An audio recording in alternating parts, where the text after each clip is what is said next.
হযরত মুসা আলাইহিস সালামকে ফেরাউনের স্ত্রী বিবি আসিয়া নদী থেকে তুলে আনার পর ৩ বছর হয়ে গেল, কিন্তু ফেরাউন একদিনও কুলে নেয় না। হঠাৎ একদিন বিবি আসিয়া যখন হযরত মুসাকে ফেরাউনের কুলে দিলেন, তখন ফেরাউন দেখল হযরত মুসা এত সুন্দর বর্ণনায় এসেছে, বনি ইসরায়েলের ৭০,০০০ নবীর মধ্যে হযরত মুসা আলাইহিস সালাম ছিলেন সবচেয়ে সুন্দর।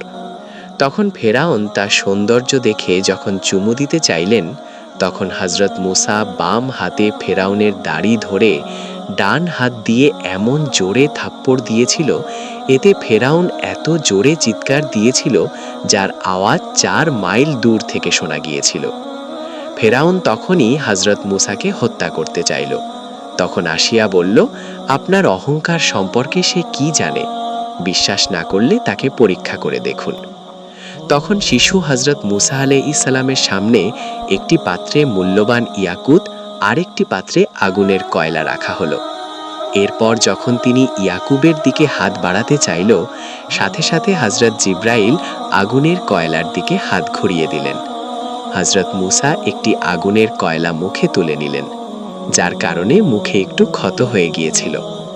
এটা দেখে ফেরাউনের মায়া হলো এবং হযরত মুসাকে হত্যা করার সিদ্ধান্ত বাদ দিল। তখন মুসাকে হযরত আসিয়ার কুলেই তুলে দিলেন। আল্লাহু আকবার।